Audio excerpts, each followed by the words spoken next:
Okay, so this video is going to outline my methodology of buying notes directly from banks at really steep discounts, which does happen. And I'm going to be walking you through the process of turning a $50,000 note into a $100,000 one. Now, I myself have been in the note business going on 30 years now, and I do know something about the business, so I'm going to give you the benefit of my practical experience. And hopefully this will give you some insight so that you can go out and do this for yourself. So how is it that banks sell notes at half price?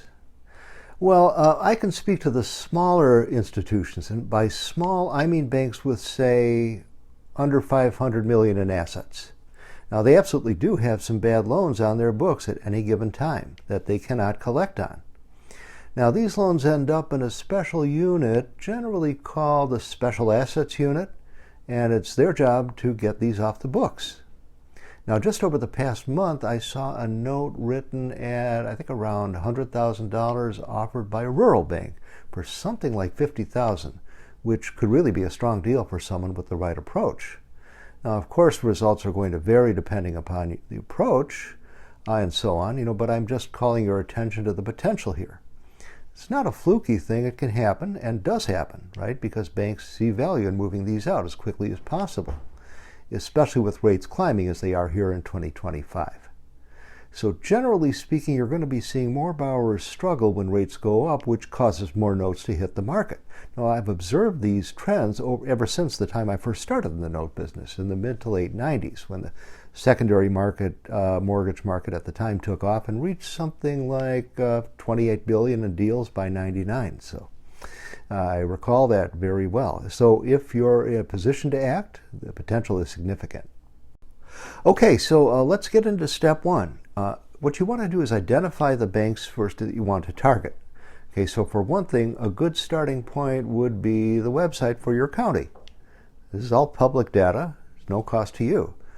Remember now, you're going to be looking for smaller banks. Now, I would shy away from the larger ones like the Chases or the Wells Fargos, simply because you're less likely to strike those kinds of deals with them. Now, I've seen this sort of thing through the years, dating back even to my days in outside sales.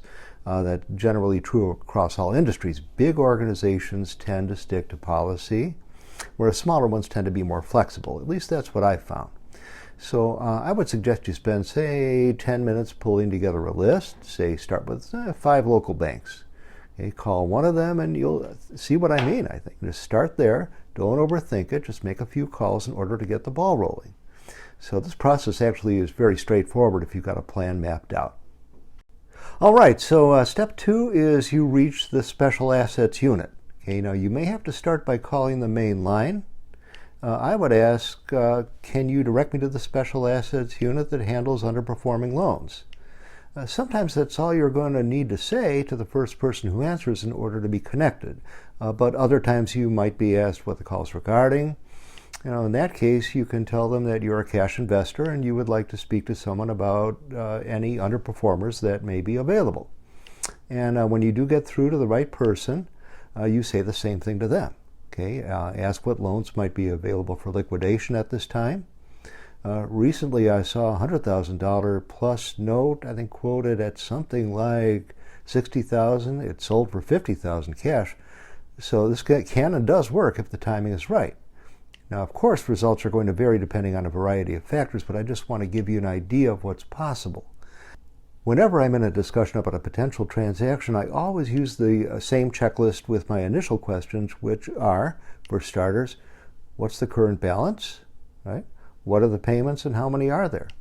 Now, these are simple questions. No need to overcomplicate anything. It takes a certain degree of confidence, of course. If you're comfortable making calls, right, and talking to people, this is going to be easier for you. But it's like anything else. The more you do it, the better you'll get at it. Okay? Keep in mind, this is not a gimme. Banks are not handing these out, but this approach does work. Okay, so step 3 is when you get to the negotiation stage, okay, which is going to lead to the potential close. Right? You want to say to them, for example, I can pay $50,000 today for that $100,000 note. Now, you shouldn't do any of this unless you're a serious player with cash on hand ready to deploy. You're going to need to be prepared to wire it or transfer it upon acceptance. Now this means you need to already have done your due diligence, right? Because banks want cash over promises and you need to be prepared to deliver. Okay, so you need to be a credible player who delivers, but at the same time you need to do your homework, right, to ensure that your risk is low and your potential return is high enough to meet your target. The actual time involved here is actually pretty low and you're making a substantial profit for very little work. Now rates are up in 2025 and more notes are being pushed out as a result, so really if you time this right, you're ahead.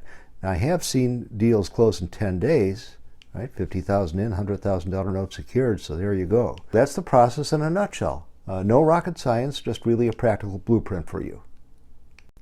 So there's your rundown. Banks do sell at a discount if you know how. Now these kinds of deals depend on timing and effort, and results are going to vary depending in large part upon availability and execution. Now I've got a whole list of tips with strategies I've used. No fluff, just real practical stuff at my site, noteinvestors.com. Now I put a link down below in the description. And if you'd like a full roadmap, you'll also find a link to my program down below that teaches the same steps and methods of how I broke into the business using other people's money.